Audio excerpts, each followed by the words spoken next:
MEIL foundation సమకూర్చిన 2.4 కోట్ల విలువైన 2 అత్యాధునిక అల్ట్రా ఎలక్ట్రానిక్ బస్ సేవలను రాష్ట్ర విద్యా ఐటీ శాఖ మంత్రి నారా లోకేష్ గారు ఉండవల్లి నివాసంలో సోమవారం జెండా ఊపి ప్రారంభించారు.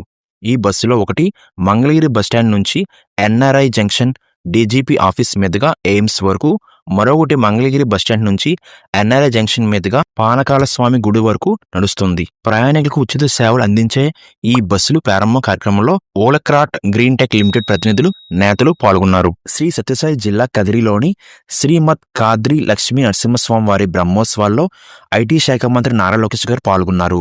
స్వామివారిని దర్శించుకుని ప్రత్యేక పూజ నిర్వహించారు. ప్రభుత్వం తరపున స్వామివారికి పట్టు వస్త్రాలు సమర్పించారు. కళ్యాణ మహోత్సవాన్ని వీక్షించి స్వామివారి ఆశీస్సులు పొందారు.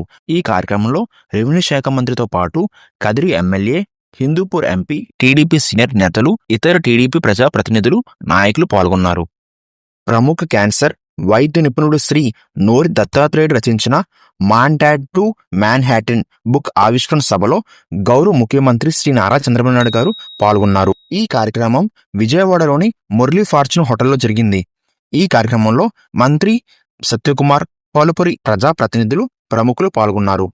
జనసేన పార్టీ ఆవిర్భావ సభ సన్నాహక సమావేశం కోసం పాయకుపేటలో పార్టీ రాజకీయ వ్యవహారాల కమిటీ చైర్మన్, రాష్ట్ర పౌర సరఫరాల శాఖ మంత్రి శ్రీ నాదెండ్ల మనోహర్ గారు పాల్గొన్నారు.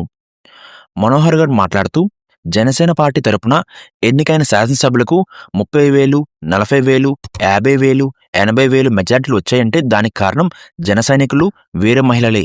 శ్రీ పవన్ కళ్యాణ్ గారి నాయకత్వం బలపరచాలని ప్రతి ఒక్కరు ఎంతో కష్టపడ్డారు. ఇప్పుడు శాసనసభలో మనం బలం శ్రీకాకుళం నుంచి చిత్తూరు వరకు ఉంది. మన గలం వినిపించడానికి పార్లమెంటుకు 2 ఎంపీలను పంపించారు. మాకు పదవులు వచ్చినంత మాత్రాన కొమ్ములు రాలేదు. మేము కూడా జన సైనికులమే. కాస్త బాధ్యత పెరిగింది కనుక స్టేజ్ మీద కూర్చున్నాము. పార్టీ కోసం క్షేత్రస్థాయిలో నిస్వార్థంగా పనిచేసిన జన సైనికులు, వీర మహిళలను గౌరవించడానికి ఈ సభ ఏర్పాటు చేశామన్నారు. సిఐఎస్ఎఫ్ సిబ్బంది అందరికీ వ్యవస్థాపక దినోత్సవ శుభాకాంక్షలు తెలిపిన దేశ ప్రధాని నరేంద్ర మోదీ గారు, ఈ దళం దాని వృత్తి నైపుణ్యం, అంకితభావం మరియు ధైర్యానికి ప్రశంసలు అందుకుంటుంది. వారు ప్రతిరోజు లెక్కలేని ప్రజల భద్రతను నిర్ధారించడం ద్వారా మరియు అవసరమైన మౌలిక సదుపాయాలను రక్షించడం ద్వారా మన భద్రతా వ్యవస్థలో కీలక పాత్ర పోషిస్తున్నారు. వీరు నిర్వహిస్తున్న విధుల పట్ల వారి అచంచలమైన నిబద్ధత నిజంగా ప్రశంసనీయమన్నారు. తన ఫేస్బుక్ అకౌంట్ వారం రోజుల క్రితమే హ్యాకింగ్ గురైందని ప్రజాశాంతి పార్టీ కేఏ పాల్ తెలిపారు.